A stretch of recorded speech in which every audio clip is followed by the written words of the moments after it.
Hello, SOS Vestibular.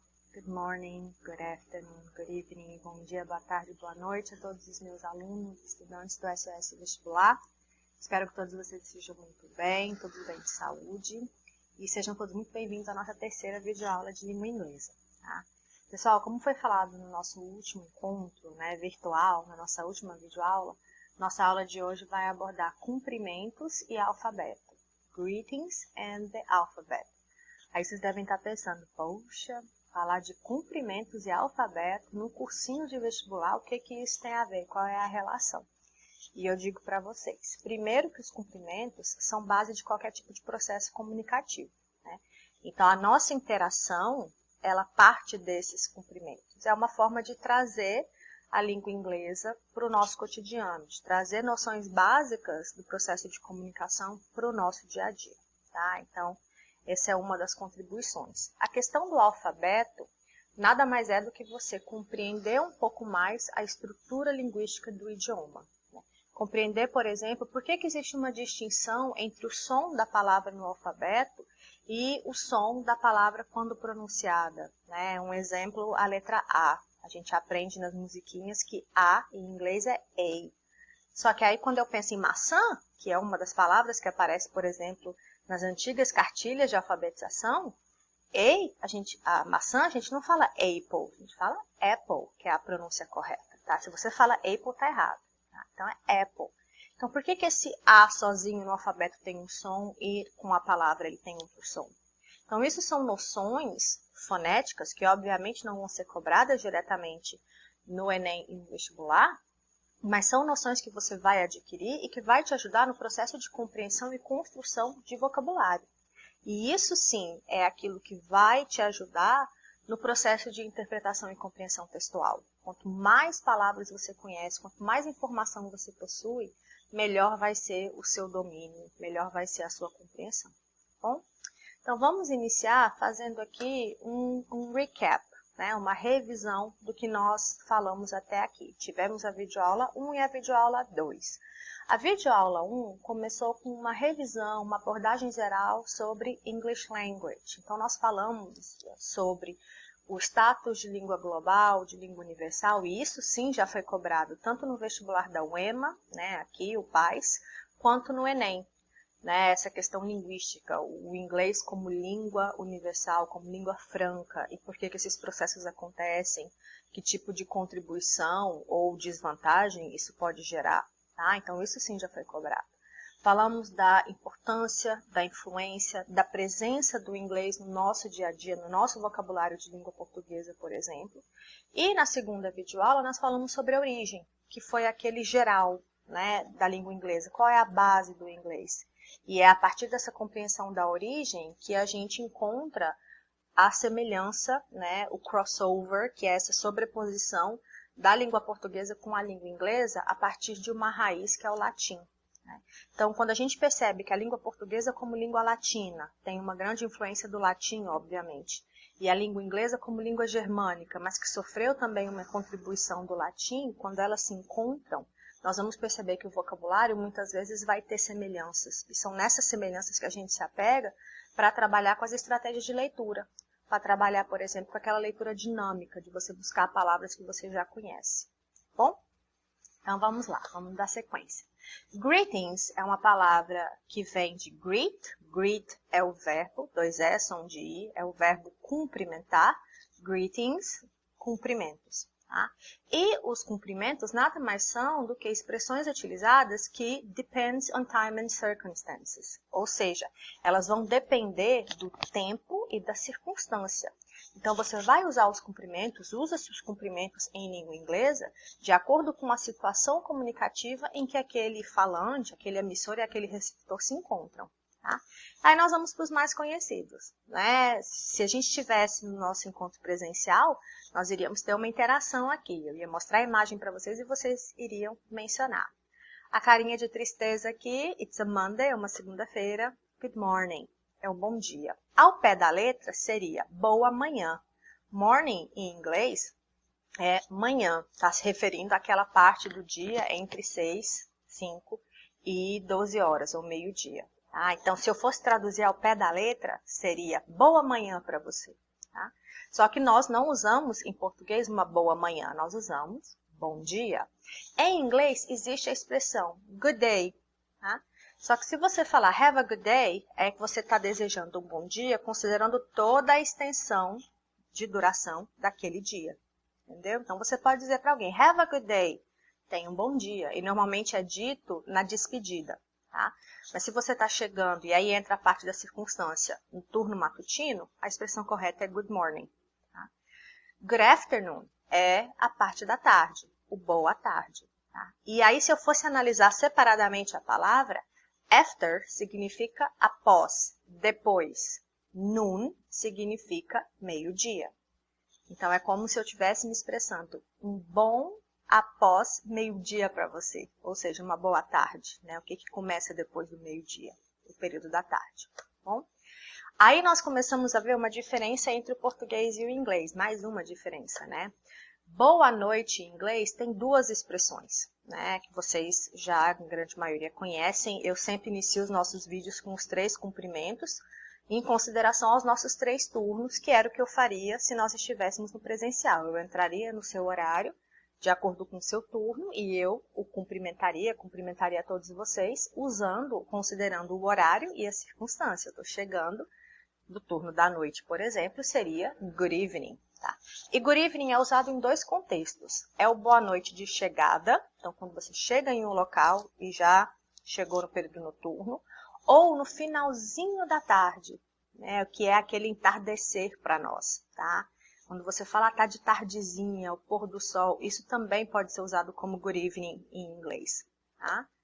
O good night é o nosso boa noite, mas é o boa noite específico para despedidas e para desejo de bom sono, por exemplo, ou bons sonhos.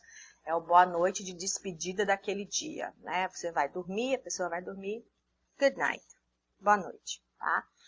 Você nunca chega num local, já aconteceu, por exemplo, nas nossas aulas, principalmente no começo do ano, antes de eu explicar essa questão, dos alunos chegarem para mim logo no começo da aula. Good night, teacher. Eu falei, poxa, já está me mandando embora?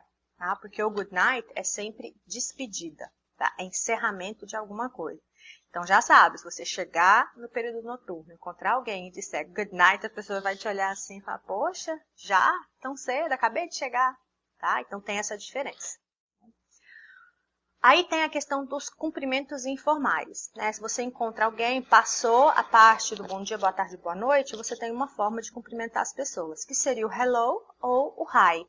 Os dois significam olá ou oi. Hello pode ser o alô, também na questão da conversa telefônica, e o hi, o nosso oi. Um cumprimento muito formal, quando você pensa nessa parte de interação com outras pessoas, é o nice to meet you e nice to meet you too, que seria o prazer em conhecer você, ou o prazer em encontrar você. Tá? E tem esse som que quase gera uma cacofonia, né, que é o nice to meet you too, tchu-tchu, né, vira esse tchu-tchu, esse som do trem, porque tem essa junção do TY e do TO logo no começo. O tchu e o tchu repetidas vezes, que tem a mesma pronúncia. Tá? Então, nice significa legal, ou nós usamos em português prazer. To meet, encontrar. You, você como pronome objeto. Então, ao pé da letra seria legal encontrar você, né? O prazer em conhecer você. Tá? E isso é considerado formal. Tá? Outras interações, how are you? Como vai você? Pode ser substituído por how you doing, também é uma forma considerada formal. E uma expressão hoje em dia muito conhecida, que não é formal, é mais informal, é o WhatsApp, né? Que substitui o nosso aplicativo, que significa, e aí? Tá? É bem informal. A maneira formal de você responder como vai você, I'm fine, thank you. Né? I'm fine, eu tô bem. Né? Então, é aquele mais básico de interação social ou de processos de comunicação. Dificilmente, quando você encontra alguém que você tem pouca intimidade e a pessoa pergunta como você está, você já começa a abrir o livro e escancarar tudo. Né? Você normalmente diz, tô bem, né? E você sabe a sua realidade. Agora, quando você tem situações de interação com pessoas que você conhece, Aí você pode expandir um pouco esse leque, né? Então, a pergunta formal é, how are you? Como está você? Como vai você? Você pode dizer, I'm fine, tô bem. É bem polido, é bem gentil você acrescentar o thank you, né? São aquelas palavrinhas mágicas. Eu tô bem, obrigada. Aí você pode acrescentar and you, e você, né? Se você já tem uma intimidade, você pode dizer I'm so, que é o nosso, tão mais ou menos, né? Tão marrom, não é nem lá nem cá. E tem a possibilidade, se você já tem uma intimidade, de você dizer I'm not feeling well, né? Eu não tô bem, não estou me sentindo bem. Ou I'm not okay, não estou bem. I'm not fine, basta você colocar a partícula de negação. Bom? E aí olha só que interessante essa questão temporal, né? Quando a gente faz uma verificação de tempo. Tá? Então nós temos sunrise, sun significa sol em inglês. Rise é levantar. Set tem vários significados, pode ser configurar, que é o que a gente está acostumado a ver, por exemplo, nas configurações de celular, televisão, settings. Né? Mas set também pode ser o pôr, né? Que é essa oposição entre o sunrise, que é o nascer do sol, e o sunset, que é o pôr do sol. Tá? Então, nós temos essas duas referências. E aí, a partir do nascimento do sol, a gente tem morning, que é a manhã, noon, o meio-dia, afternoon, a tarde ou pós-meio-dia, evening, é a tardezinha. Observa que está bem aqui na ponta, ó, entre o pôr do sol e antes do escurecer. Depois que o sol se põe, nós temos o quê? Midnight, que é a meia-noite. Ah, se você quisesse colocar aqui uma madrugada, por exemplo, né? Aí você poderia ver a palavra dawn, né? Ou twilight. Twilight é uma palavra que ficou muito conhecida há alguns anos atrás, porque twilight significa crepúsculo. E crepúsculo foi justamente o título de uma saga de filmes que ficou muito famosa há alguns anos atrás. Né? Então, essa palavra twilight, ela ficou muito conhecida. Bom, então, essa daqui é uma medida temporal que a gente consegue analisar. E, obviamente, a divisão, né, do tempo, day and night. E é justamente essa divisão que aparece aquele AM and PM, né, o AM e o PM, que a gente encontra. Esse AM e o PM, eles estão relacionados a essa divisão temporal. Né? AM é o antes e PM é o depois. Tá? E essa questão temporal, no inglês, ela é bem importante, porque no inglês, por exemplo, você não tem as divisões do relógio em 24 horas, elas só são até 12. Então, você vai ter 1 AM e 1 PM. 1 AM é a 1 da madrugada, 1 PM é a 1 da tarde. Tá? Então, isso é interessante para fazer essa leitura. E aí eu trago para vocês aqui algumas rimas que são bem divulgadas e aparecem bastante nos filmes, principalmente e nas séries, quando você vê diálogos entre adultos e crianças, por exemplo, ou jovens, né, quando mandam mensagens assim por diante. Então, good night, sleep tight, don't let the bed bugs bite. Então, ele está ao pé da... Lembra, pessoal, que poema, poesia, não é comum a gente traduzir, tá? Porque aí você perde o sentido, perde a melodia. Mas vamos lá. Good night, sleep tight. Boa noite, durma bem. Estou fazendo a adequação para o português. Don't let the bed bugs bite, né? Seria, não deixe os bichinhos, os insetos da cama te morder, né? Os bichinhos te morderem. Ah, e aí você tem a parte da rima. Lógico que se você traduz, perde a graça, tá? Mas é bonitinho. Good night, sleep tight, tem essa rima. E aí eu separei para vocês algumas rimas de despedida, que também são muito comuns. Primeiro porque elas trabalham a questão da rima, então você tem um aspecto fonético aí, e você tem essa brincadeira com os animais. Por isso que a gente vê muito no universo da criança. Então, see you later, alligator. After a while, crocodile. Gotta go, buffalo. See you soon, raccoon. Be sweet, parakeet. Take care, polar bear. Tá? Então, vocês conseguem acompanhar? E é interessante de você praticar essas pronúncias, tá bom? Então, fica a dica para vocês. E para quem gosta do espanhol e está assistindo essa videoaula, tem aqui duas expressões, ó. Adiós, hippos, né? E hasta la mañana, iguana, tá? Que são expressões do espanhol. Tá? Mas aí, nosso foco é língua inglesa, tá bom? Só para não perder. Bom, pessoal, e no caso, nos processos de despedida, né, que seria esse on leaving, para você encerrar uma comunicação, nós já vimos o good night, que seria o boa noite de despedida, mas você também pode usar os recursos do goodbye, bye bye, bye bye for now, see ya. See ya é bem formal, tá? Ele tá na mesma linha do WhatsApp. Esse ya aqui que se usa, nada mais é do que o you coloquial, tá? Por isso que às vezes você encontra na escrita esse YA. Bye bye now é tchau agora. See you later, vejo você mais tarde, vejo você depois. Have é o verbo ter, então eu posso fazer uma construção de have a nice day, have a good day, então tenha um bom dia, tenha um dia legal. Have a great weekend, tenha um ótimo fim de semana. Ou eu posso, de maneira mais formal, fazer uma construção, né? We hope to see you soon.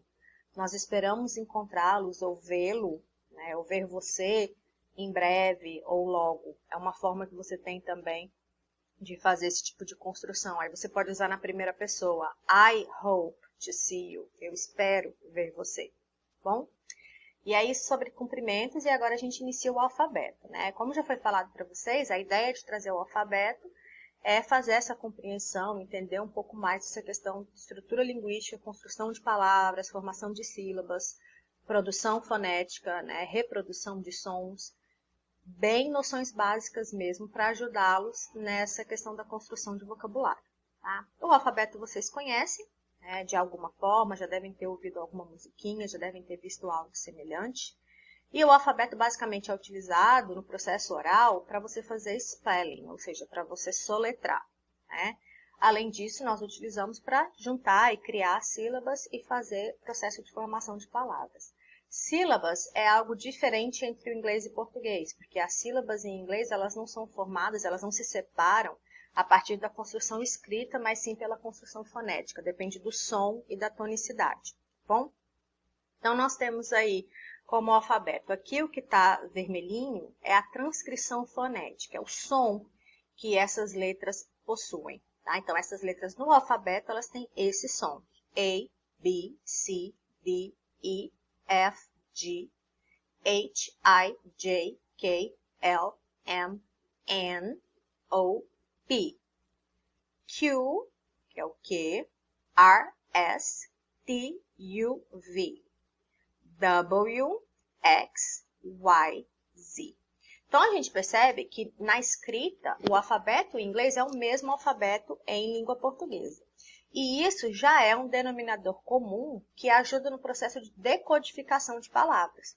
Imaginem, na apostila vocês vão visualizar isso, imagina se nós tivéssemos que decodificar algo escrito em japonês, em mandarim, em árabe. Nós não conseguiríamos, porque a nossa base alfabética ela é diferente. E isso, por si só, é um complicador. Tá? Quando nós encontramos o alfabeto da língua inglesa e o alfabeto da língua portuguesa em uma mesma raiz, ou seja, semelhantes, isso é algo que nos auxilia nesse processo de interpretação. Bom? Então, aqui começa, a parte da fonologia em inglês é uma das questões que são complicadas para a questão da compreensão. É aquela velha discussão do aluno dizer, mas por que que o som é assim? Por que que é diferente? Tá? E aí eu começo falando para vocês que isso é normal, são particularidades linguísticas de cada idioma, é da mesma forma do português, quando um estrangeiro está aprendendo, e ele vai perceber que o S, às vezes tem som de S, mas às vezes tem som de Z. Tá? Então, por que que isso acontece? É uma particularidade da língua. Por que que o C, às vezes, tem um som? Por que que o C, às vezes, tem som de K, às vezes tem som de C? E, às vezes, você coloca uma cobrinha no C e vira uma outra letra, né? O caso da cedilha, por causa de uma pontuação distinta. Então, são particularidades linguísticas que cada idioma possui. Então, o inglês possui, dentro da sua fonologia, diferenças. E uma delas, que é um dos complicadores, é que as vogais, que a gente aprende que são só 5, A, E, I, O, U, A, E, I, O, U, em inglês, elas, na verdade, não têm apenas 5 sons. Elas têm 20 sons. Uou! E é por isso que a gente percebe aquela diferença de sons quando você cria as sílabas e quando você vê as palavras. Então, por exemplo, as vogais existem 12 sons. Escrita só tem 5, são aquelas mesmas 5 que nós visualizamos. Mas existem 12 sons. E além dos 12 sons possíveis de vogal, existem 8 ditongos, que são as vogais juntas, quando você faz a construção de sons vocálicos unidos. Bom? Então, a gente percebe essa diferença. Em termos de consoante, nós temos 24 sons consonantais. Bom? Esses símbolozinhos aqui que a gente está vendo são aqueles símbolos que nós encontramos no dicionário. E sempre que a gente vê as barrinhas na transversal, está indicando o som, né? Como que eu pronuncio aquela palavra. Bom, não se preocupem com isso, não se apeguem. Isso é algo muito específico da língua, que pessoas que estudam e se apropriam e se aprofundam nesse aspecto fonológico que vão estar discutindo. Isso não tem relevância com o que nós vamos estar estudando. O que eu quero demonstrar para vocês? Tá? Aqui é só um exemplo. Tá? Depois eu vou postar lá no ambiente virtual um slide bem completo, bem detalhado da Secretaria de Educação de Pernambuco, que eles fizeram, até para o ensino fundamental mesmo, uma explicação bem detalhada sobre essa questão do alfabeto. E eu vou colocar lá à disposição para que vocês possam visualizar, tá? Em domínio público, inclusive. Então, observa só. A. A gente acabou de ver no alfabeto que a letra A tem som de EI, tá? Que é esse som aqui, ó, som de EI. Só que, na verdade, esse A, ele pode ter outros sons. Eu tenho palavras que o A tem som de E, palavras em que o A tem som de I, palavras em que o A tem som de A, que é semelhante ao A do português, esse A aberto, bom? Então, sons de EI, por exemplo, wait, play, table, make, esperar, jogar, mesa, fazer. Tá? Som de E, apple, cat, class, last, maçã, gato, aula, último. Som de I, ó, o ditongo aqui, ó, tá? O E e o A, som de I.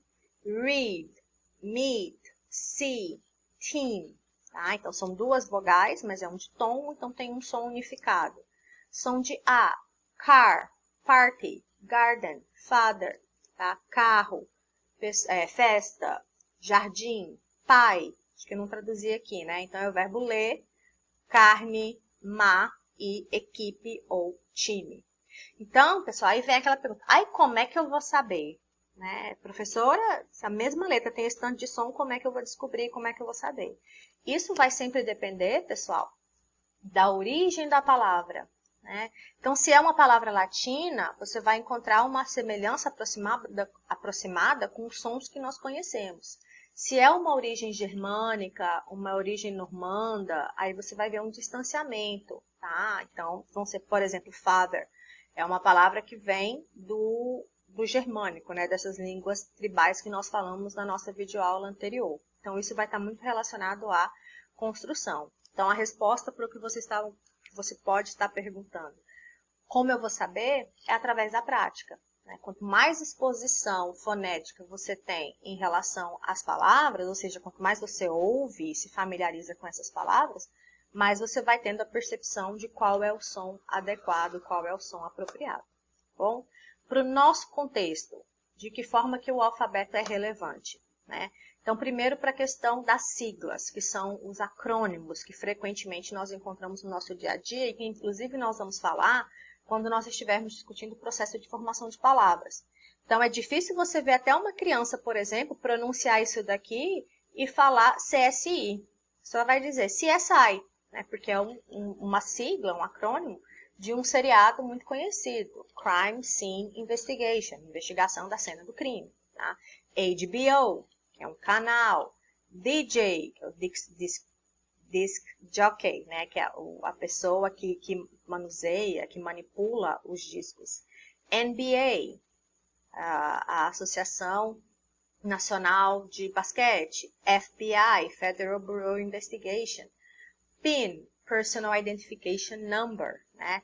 Então, são acrônimos, ou siglas, abreviaturas, que nós usamos de iniciais de palavras e que nós sempre falamos em inglês. né?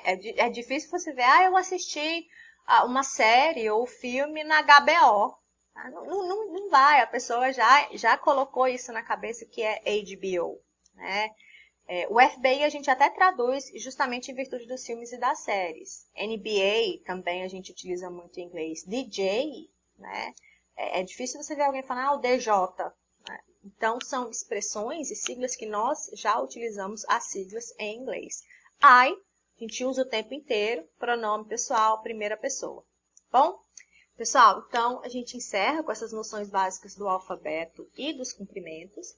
E na nossa próxima aula, nós falaremos justamente dos processos de formação de palavra. Aí nós já vamos entrar nas estratégias de leitura, tá? Começando a ver, de maneira geral, por enquanto, né, até nós voltarmos na parte presencial, as estratégias de leitura, que são técnicas que vão ajudar vocês a fazer leitura e interpretação de textos em inglês, sem necessariamente fazer uma leitura aprofundada como você faria se fosse uma interpretação em português. Ok? Então, fiquem bem, obrigada pela atenção. E bye bye.